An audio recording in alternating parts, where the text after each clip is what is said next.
llama a los que ya están bien ocupados, sirviendo al Señor localmente. Dios no busca a los que están perezosos como para decir, vamos a ponerlos a trabajar, sino que Él mira a ver quiénes ya están trabajando y es a ellos los que los pone a trabajar.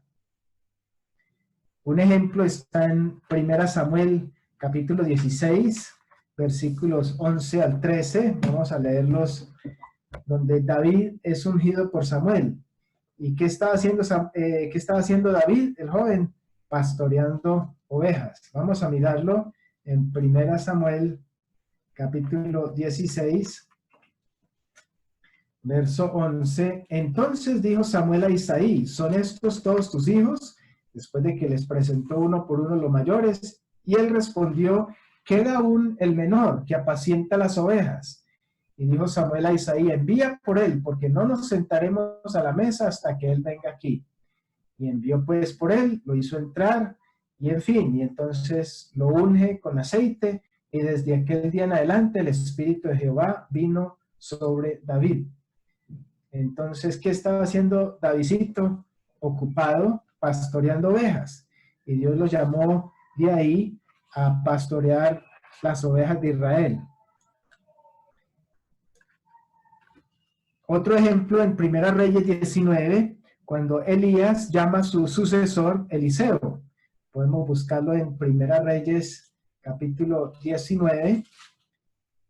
¿Qué estaba haciendo Eliseo? Estaba tomándose un tinto, relajado en su casa, no señor. 1 Reyes 19, partiendo él de allí, este es Elías, el profeta, halló a Eliseo, hijo de Safat, que araba con 12 yuntas delante de sí, y él tenía la última. Y pasando Elías por delante de él, echó sobre él su manto. Y entonces él deja los bueyes, viene corriendo detrás de Elías, y en fin, el Señor llama a Eliseo de esta manera.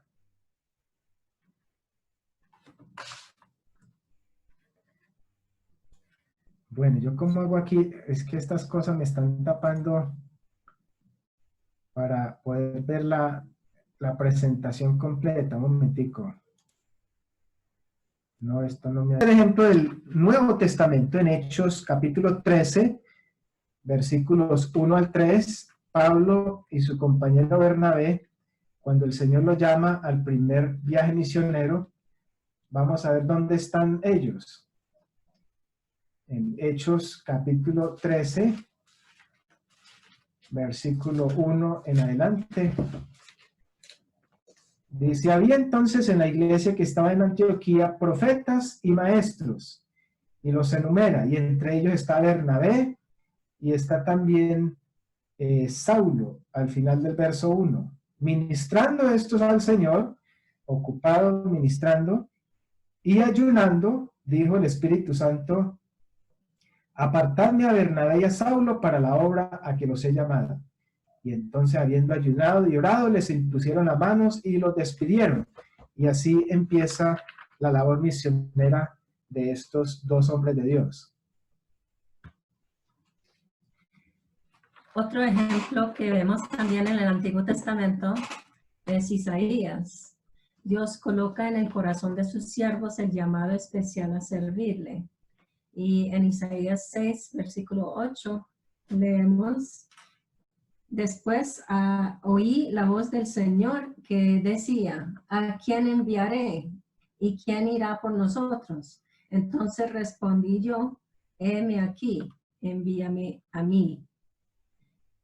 Vemos que Isaías estaba en la presencia del Señor, tenía esa visión y estaba dispuesto a ir a servir.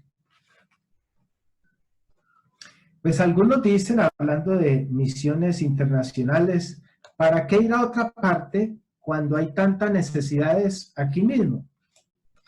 Y es cierto, hay muchas necesidades locales, aquí en Medellín, en Sabaneta, en Itagüí, de lo que nos compartía el hermano José Pinzón hace una semana. También hay muchas necesidades a nivel Colombia, como nos compartía el hermano Roland hace un par de días.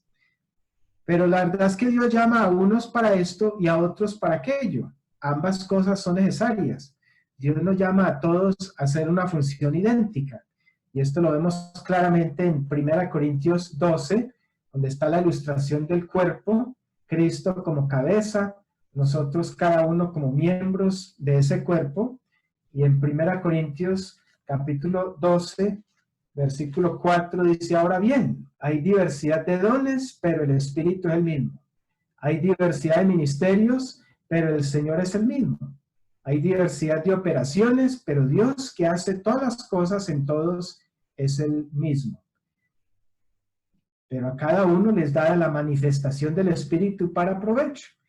Entonces al uno esto, al otro lo otro, a cada uno el Señor reparte dones, reparte roles, reparte responsabilidades, y el Señor igual llama a algunos que sirvan localmente, otros que sirvan a nivel departamental, a nivel nacional, y algunos también nos manda a otras naciones.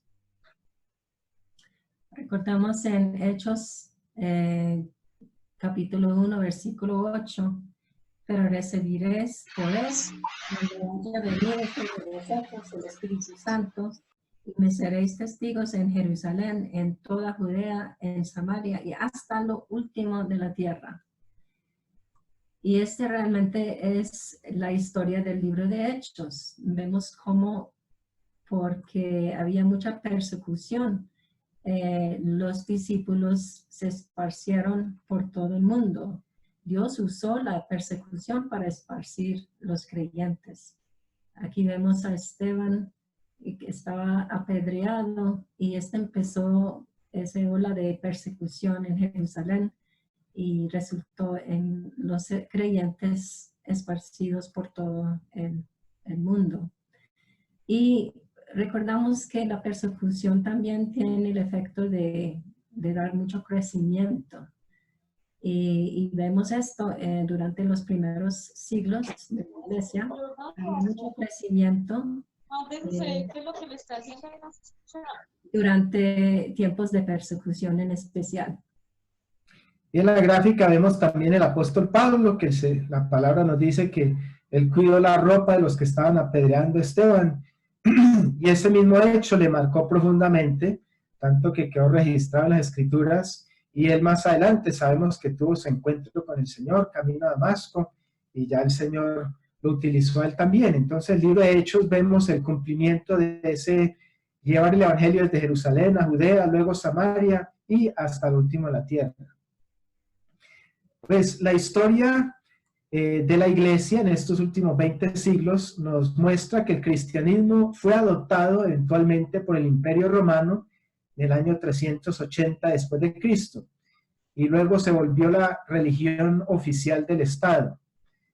Aquí una parte de la ciudad de Roma con sus ruinas, capital del imperio, capital de Roma, pero también capital del imperio mundial de su época, y el Señor permitió que el Evangelio llegara allí, se esparciera también a Europa, los países que colindaban con el Mediterráneo, pero a partir del 380 ocurre algo que pues parece bueno por un lado, que ya se aceptó oficialmente, pero por otro lado permitió que poco a poco se institucionalizara la iglesia cristiana y también entrara mucha corrupción.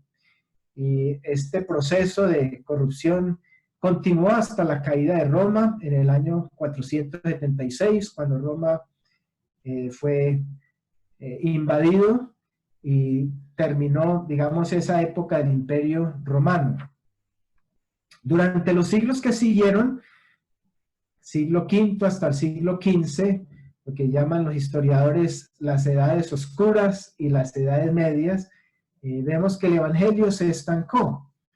Sí fue en los años 1100 y 1200, 1300, una época de construcción de catedrales como la que vemos aquí, una catedral en Inglaterra, y a través de Europa y muchos otros países una construcción bastante marcada, pero el cristianismo se volvió más y más ritual y algo exclusivo del clero educado, tanto así que las prédicas, las reuniones, todo era en latín, y había que aprender otro idioma si uno quería entender lo que se decía en la iglesia. Llegado el año 1517, Martín Lutero, ahí le vemos colocando sus 95 tesis, clavándolos en la puerta del castillo de Wittenberg, y esto marcó el comienzo de la Reforma cristiana, en la cual se redescubrieron verdades muy importantes del cristianismo. Se dejó de leer la Biblia en latín y se fue traduciendo a los idiomas que hablaba la gente, el alemán, el inglés, el francés, el holandés. Y entonces hubo un nuevo despertar misionero también. Cuando la gente leía en el Nuevo Testamento, entonces salieron misioneros. Y hubo un tiempo de mucho trabajo misionero, pero también poco a poco la iglesia protestante también se estancó en Europa y Norteamérica. Hasta hace unos 2 siglos que hubo un nuevo despertar. Y en los años 1800 y en los años 1900 también misioneros salieron de Europa y Norteamérica para ir al tercer mundo. Y ahora hay misioneros de la América Latina y África volviendo a los países del primer mundo, post-cristiano, secular y ateo. Entonces vemos que durante 2 siglos hubo un movimiento misionero fuerte, y digamos hace unos 50, 60, 70 años esa ola misionera llegó aquí también a Colombia, y así empezaron las asambleas, empezaron muchas iglesias evangélicas, protestantes, aquí en Colombia. Y entonces gracias a Dios por ese movimiento. Pero vemos que el cristianismo en los países de origen, europeos, Norteamérica, se ha ido quedando estancado, y muchos definen estos países del primer mundo ya como post-cristianos. Hay muchos menos creyentes verdaderos en estos países a comparación a cuántos hay en los países del tercer mundo.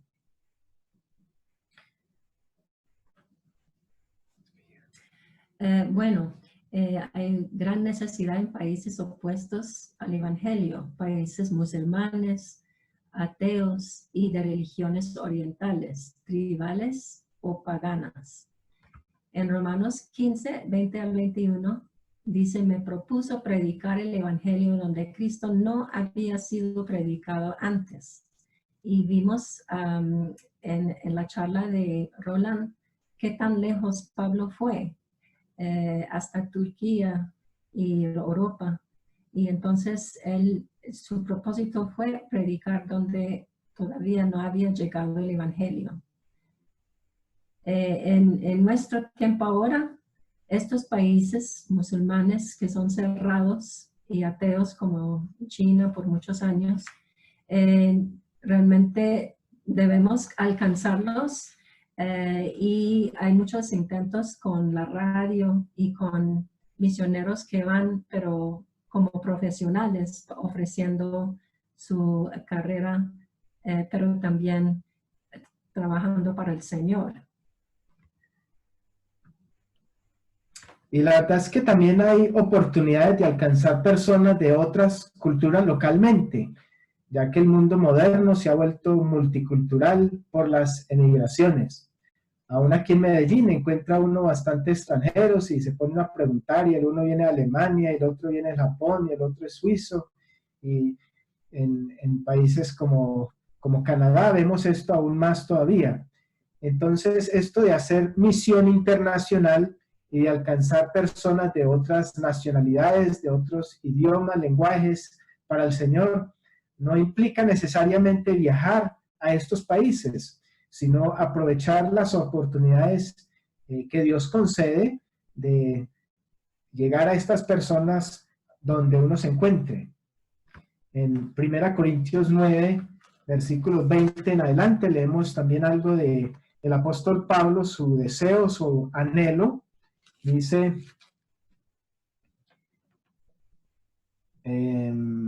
me he hecho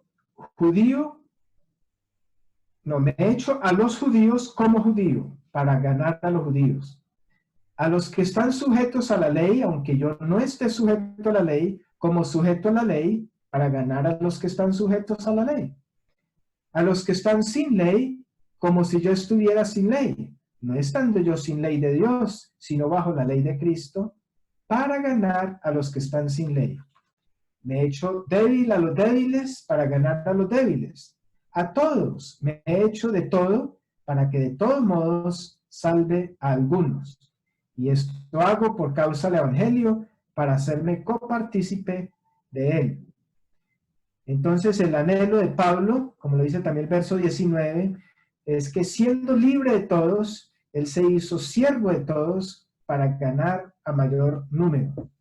Entonces ese anhelo misionero del apóstol Pablo era uno que le llevó a compartir en todos los lugares donde iba, a las diferentes etnias, diferentes grupos, y nosotros igual debemos aprender del apóstol Pablo, aprender a ser judíos para alcanzar a los judíos y ser griegos para alcanzar a los griegos.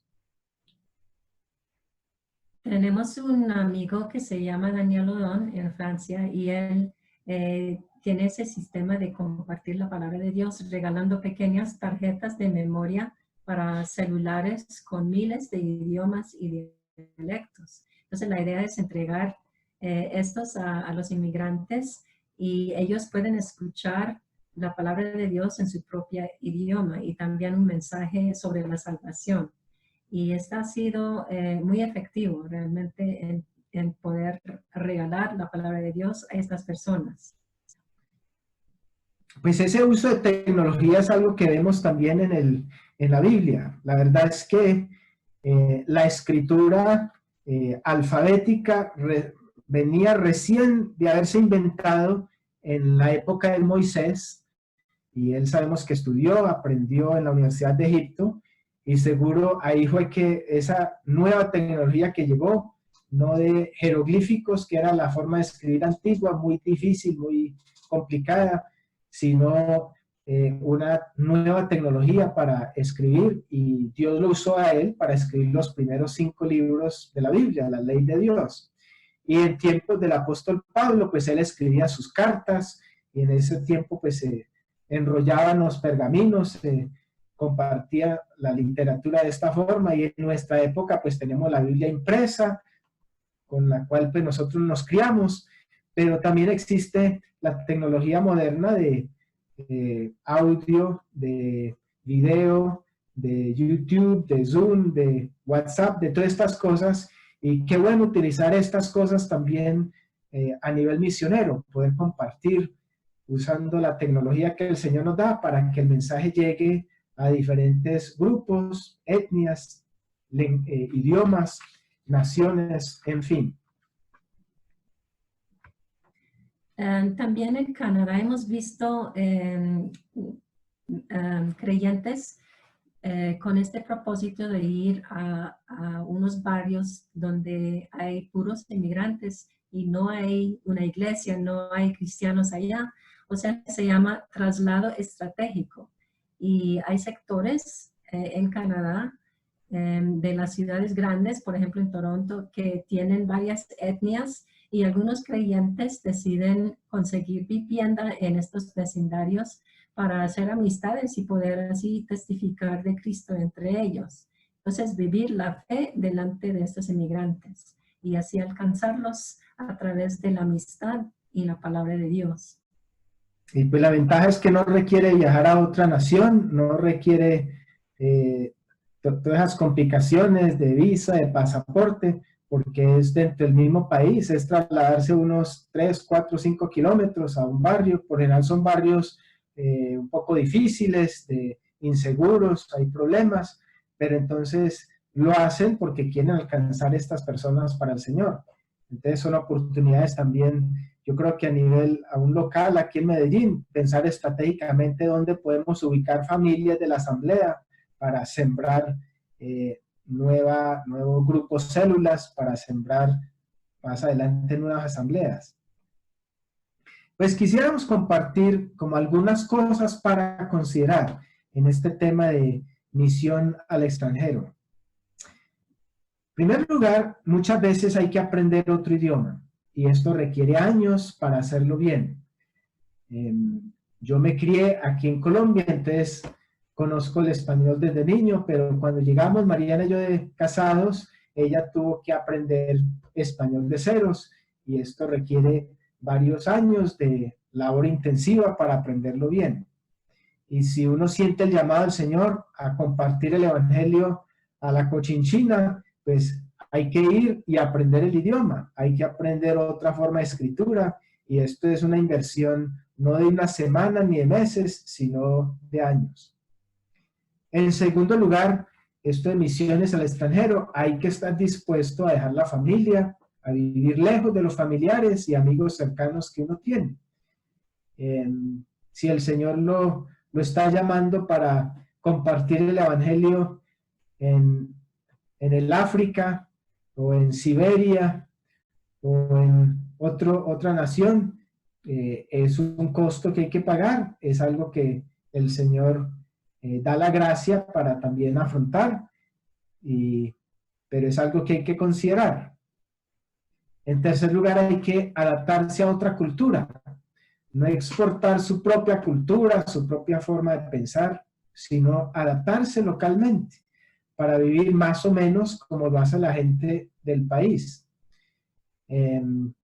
Esto de adaptarse a otra cultura a veces es más complicado, otras veces es más llevadero, pero aun cuando uno se traslada de un país, digamos, de habla inglesa a otro país de habla inglesa, hay diferencias grandes de cultura.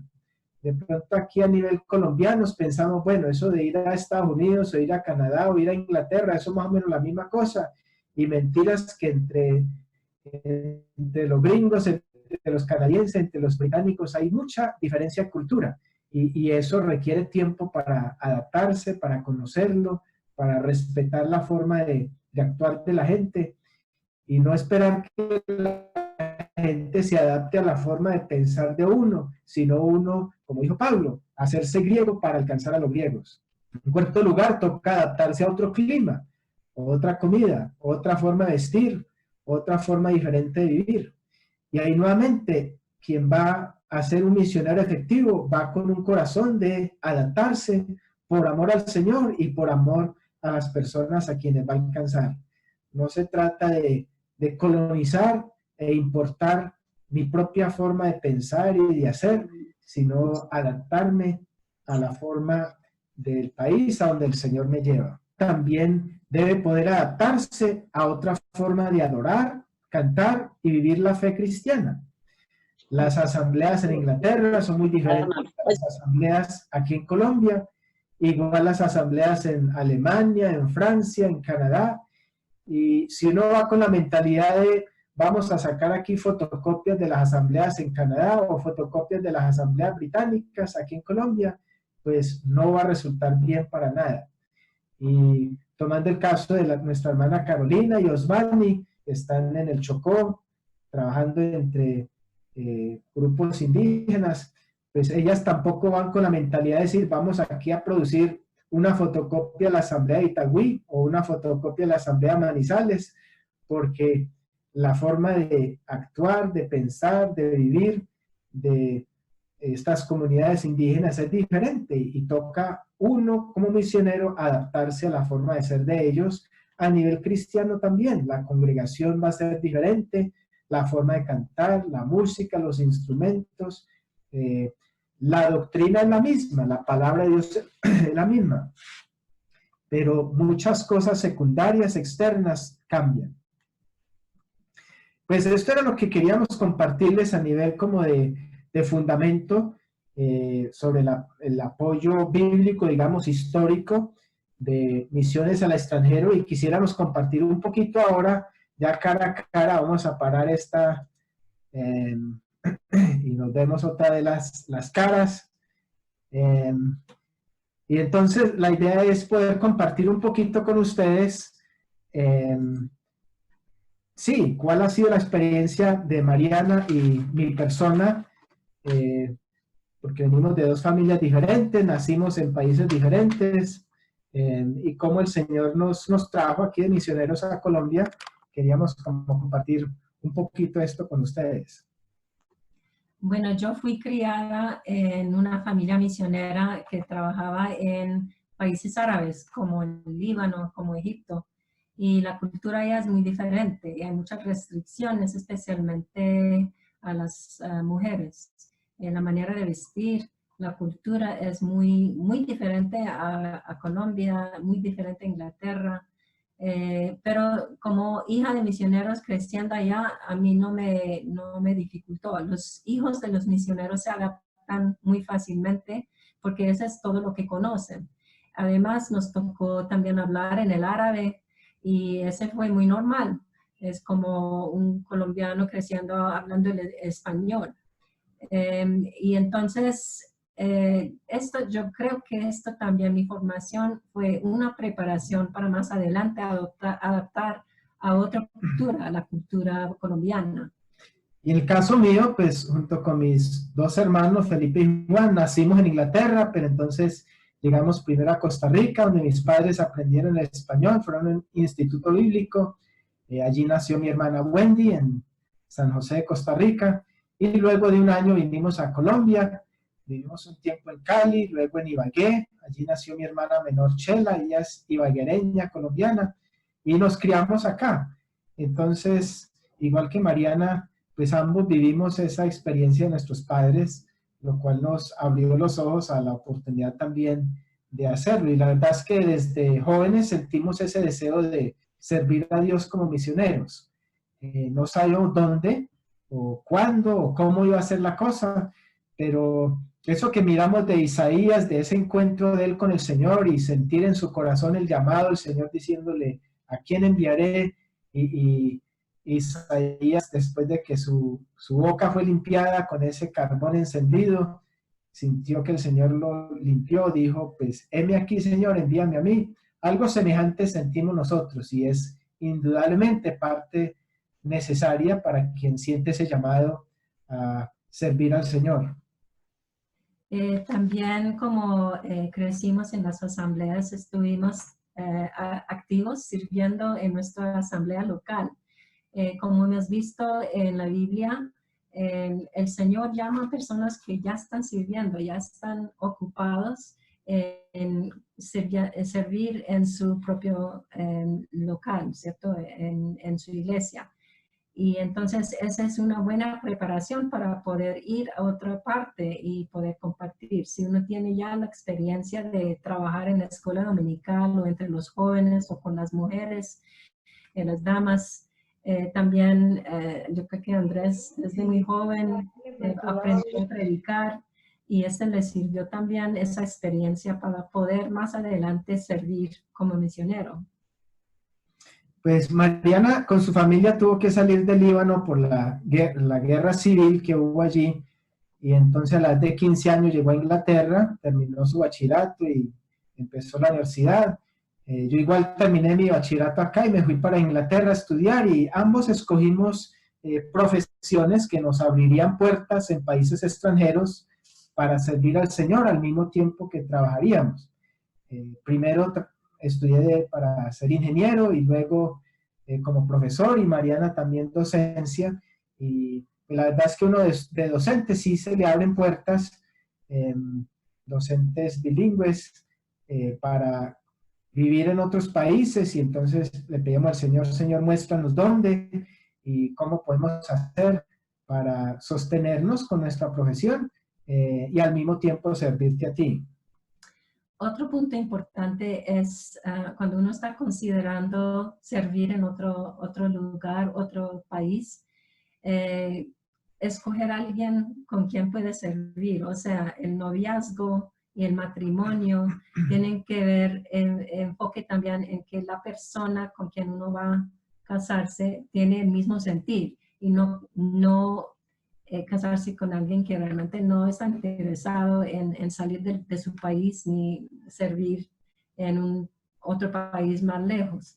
Entonces es importante que si uno está pensando como pareja ir a otro país a servir, que ambos sienten este llamado y que no es solamente uno de la pareja, porque conocemos parejas que han fracasado por eso y han tenido que volver a su país de origen porque no funcionó. Y no es porque el uno sea creyente y el otro inconverso, ambos son muy lindos creyentes, pero el Señor le puso en el corazón al uno vivir y servir localmente y el otro siente como el llamado de ir lejos. Y entonces eso es un punto importante también. Y para los que ya son pareja casada, si el Señor lo llama a misión en el extranjero o levantar raíces y vámonos para Sincelejo, vámonos para Neiva, importantísimo que como pareja dialoguen delante del Señor y se pongan de acuerdo en ese aspecto. Pues la decisión de escoger cuál país tampoco fue fácil para nosotros. Mariana tenía experiencia en países árabes y tomó un tiempo antes de entrar a la universidad para ir al África, estuvo ayudándole a una familia de misioneros allá. Entonces ella sentía, bueno, me voy para el África, me voy para algún país árabe, y yo pensaba, no, más bien Latinoamérica, no sé. Pues nos tocó pedirle al Señor, Señor, muéstranos tú dónde es el lugar donde quieres que sirvamos. Y el Señor usa el consejo también de creyentes sabios, ancianos en la asamblea, coloca también el sentir y paz en el corazón de la pareja y también guía a través de circunstancias. En medio de ese tiempo de estarle pidiendo al Señor, Señor, ¿para dónde vamos? Pues recibimos una carta de un hermano Douglas Heijo, su esposa Maurita, que en ese entonces estaban de profesores en Cali, son canadienses, pero estaban allí. Y entonces dijeron, bueno, yo dentro de medio año regreso a Canadá y este trabajo que estoy haciendo en el colegio lo desocupo. Sé que eres profesor de física y matemática, ¿te interesa el trabajo? Si te parece, yo aquí puedo recomendarte y bueno, una cosa llevó a la otra y el Señor abrió las puertas.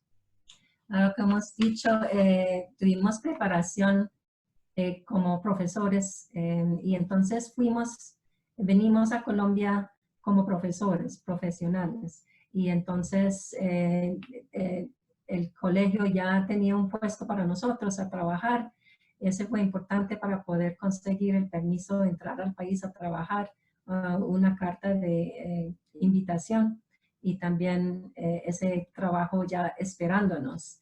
Entonces, los primeros años vinimos a Colombia con el sentir de trabajar como misioneros, pero de tiempo parcial, o sea, tuvimos nuestro trabajo y en todos los tiempos libres nos invertimos en las iglesias locales de Cali y del Valle. Estuvimos ayudando con campamentos de jóvenes, con ministerios dentro de la iglesia, pero al mismo tiempo tuvimos nuestro trabajo y así nos pudimos sostenernos solos, ¿cierto? No depender de otros para el sustento. Y la verdad que trabajando de profesor también le abrió unas puertas para compartir el evangelio. Pudimos hacer campamentos con muchachos del grado 11, en este colegio bilingüe había un grado 12 y los llevamos a Felidia, fin de semana y compartiendo películas cristianas y de la palabra de Dios y haciendo estudios y pues el Señor abre puertas. Después de ese tiempo tomamos un año sabático para volver a Inglaterra, para ir a un instituto bíblico un año, un poquito como el programa FEB que algunos de ustedes conocen, para profundizar en las escrituras. Y durante ese año pues también le pedimos al Señor, Señor, muéstranos qué hacemos al terminar este año y consideramos varias posibilidades, entre ellas Perú, Colombia otra vez, y el Señor nos abrió para regresar a Colombia, pero como misioneros de tiempo completo. Entonces estuvimos 2 años en Cali ayudando con las asambleas allá, ahora esta vez de tiempo completo.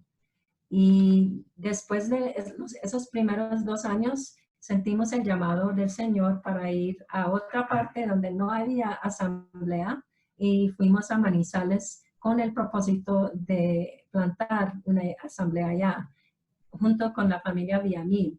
Entonces tuvimos 2 familias con la misma visión.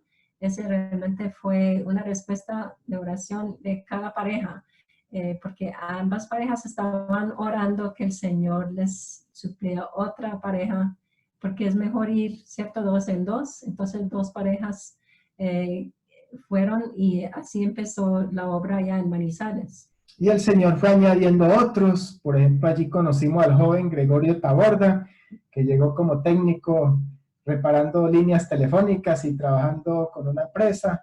Y poco a poco el Señor lo fue llamando a otras cosas diferentes. Y así actúa el Señor. Y bueno, cuando nuestra hija mayor Susana estaba ya terminando bachillerato, fue cuando tomamos la decisión como familia de emigrar al Canadá para poder estar con ellos, apoyándoles durante su tiempo de adaptación otra vez a la cultura de habla inglesa, el estudio. Y después de eso, cuando ya nuestros hijos llegaron a cierta madurez, se independizaron, 3 de ellos ya están casados, el menor soltero pero independiente con su propio trabajo como ingeniero. Y luego el Señor nos trajo de regreso como pareja ya de abuelitos aquí a Medellín.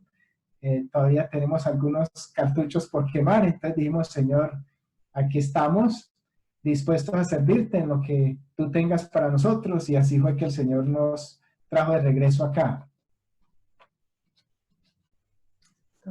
Y aquí estamos. Y sí, no conocemos el futuro, el Señor sabe.